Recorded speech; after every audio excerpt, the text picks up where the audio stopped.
দুষ্টু নেতা এবং কর্মীদের থেকে আল্লাহ তাআলার কাছে আশ্রয় চাচ্ছি।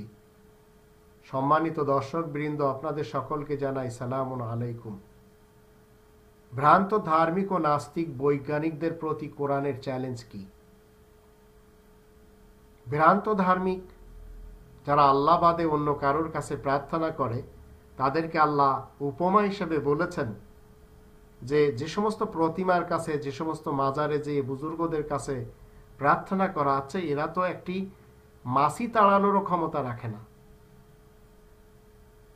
আবার যারা এই পৃথিবীতে নিজেদেরকে বুদ্ধিজীবী মনে করছেন, বড় বড় বৈজ্ঞানিক মনে করছেন, এদের সকলকে আল্লাহ তাআলা চ্যালেঞ্জ করছেন। যারা দাহিরিয়া হয়ে ঘুরে বেড়াচ্ছে, নাস্তিক হয়ে ঘুরে বেড়াচ্ছে, তাদের সবাইকে আল্লাহ তাআলা চ্যালেঞ্জ করছেন যে তোমরা যারা উপস্থিত রয়েছে এবং অতীতে যারা ছিল, তোমরা একে অপরের সহযোগিতায় যদি এই কোরআনের নমুনায় কোনো কোরআন আনতে চাও, কখনো আনতে পারবে না। একটি মাছি যদি একটি মূর্তির কাছ থেকে কিছু নিয়ে যায়, সেই মূর্তির ক্ষমতা নেই সেই মাছিকে তাড়ানোর।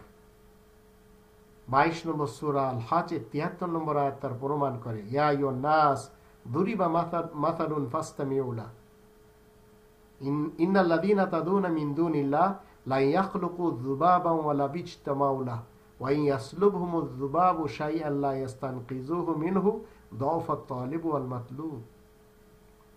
ঠিক এইভাবে সকল নাস্তিকদেরকে আল্লাহ তাআলা চ্যালেঞ্জ করছেন, জিন এবং ইনসান, নেতা এবং কর্মী যারা রয়েছে। 17 নম্বর সূরা বানী ইসরাঈলের 88 নম্বর আয়াতে, কুল লা ইন ইজতামাতিল ইনসু ওয়াল জিন্নু আলা আন ইয়াতু বিমিসলি হাযাল কুরআন লা ইয়াতুনা বিমিসলিহি ওয়ালাউ কানা বা'দুহুম লিবা'দিন যহিরা। জিন ইনসান একে অপরকে যতই সহযোগিতা করুক না কেন, এই কোরআনের নমুনায় তারা বানাতে পারবে না। তাহলে এত গর্ব অহংকার কেন?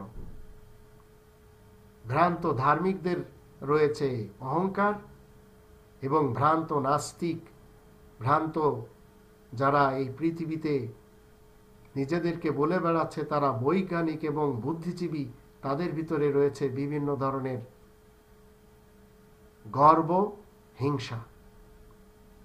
অথচ আল্লাহ রাব্বুল আলামিন বলে দিচ্ছেন 40 নম্বর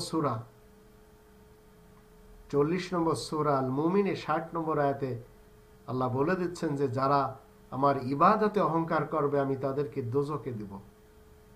আল্লাহ আমাদের সবাইকে আস্তিক হয়ে সুপথে থেকে, কোরআনের পথে থেকে জীবন কাটানো তৌফিক দান করুন।